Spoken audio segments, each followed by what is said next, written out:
Em nome do Pai, do Filho e do Espírito Santo. Amém.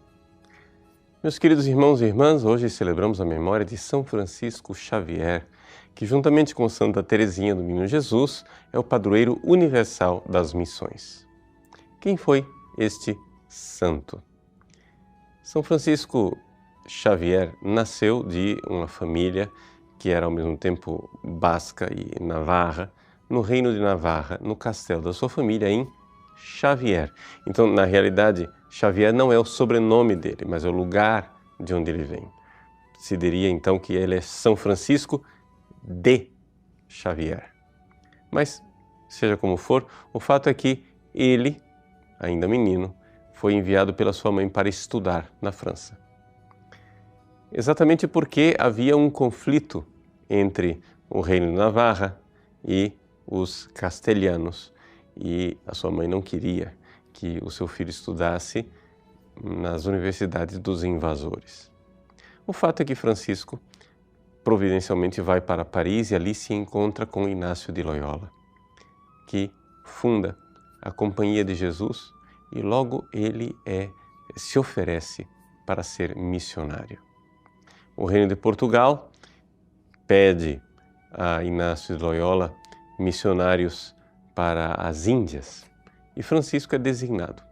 Ali ele vai e nós podemos dizer que depois de São Paulo, talvez São Francisco Xavier seja o missionário cristão que mais converteu pessoas e mais batizou pessoas em toda a história do cristianismo.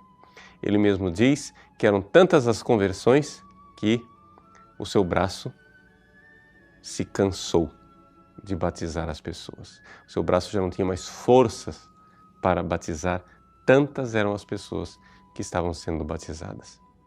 Hoje, a relíquia deste braço cansado de batizar cristãos encontra-se na igreja do Gesù, em Roma, e nós podemos ali venerar o grande Francisco Xavier. Mas nem tudo foram glórias na vida deste grandioso missionário.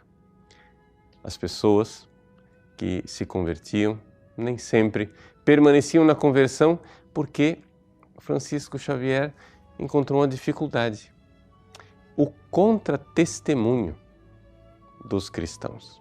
Ou seja, havia muitos que se convertiam daqueles povos asiáticos, mas quando eles viam os portugueses que já eram convertidos, mas não viviam as virtudes cristãs que eram pregadas, eles então também se adaptavam e começavam a viver o cristianismo juntamente com suas antigas religiões.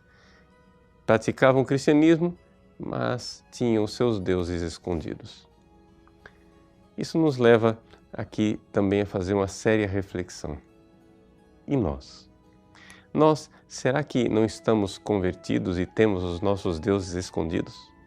Nós também, será que, de alguma forma, não somos cristãos superficiais e, com o nosso contra-testemunho, estamos ajudando tantas outras pessoas a negociar a sua conversão? Ou seja, escolhemos a Deus, escolhemos Jesus Cristo como Deus, homem verdadeiro, queremos dar a nossa vida a Ele, mas lhe prestamos um culto somente com os lábios, enquanto o nosso coração se ajoelha diante de outros deuses, secretamente. Francisco Xavier, incansável, não desistiu.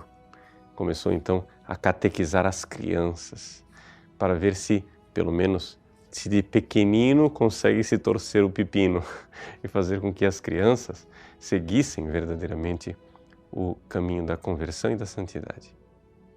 Ele escreve nas suas cartas, como apaixonado missionário, a vontade que ele tinha de ir pelas universidades da Europa e pegar os homens pelo colarinho e dizer: mas vocês sabem quantas milhares de pessoas perecem no fogo do inferno simplesmente porque vocês comodamente, na burguesia de um cristianismo acomodado, não se importam em ser missionários?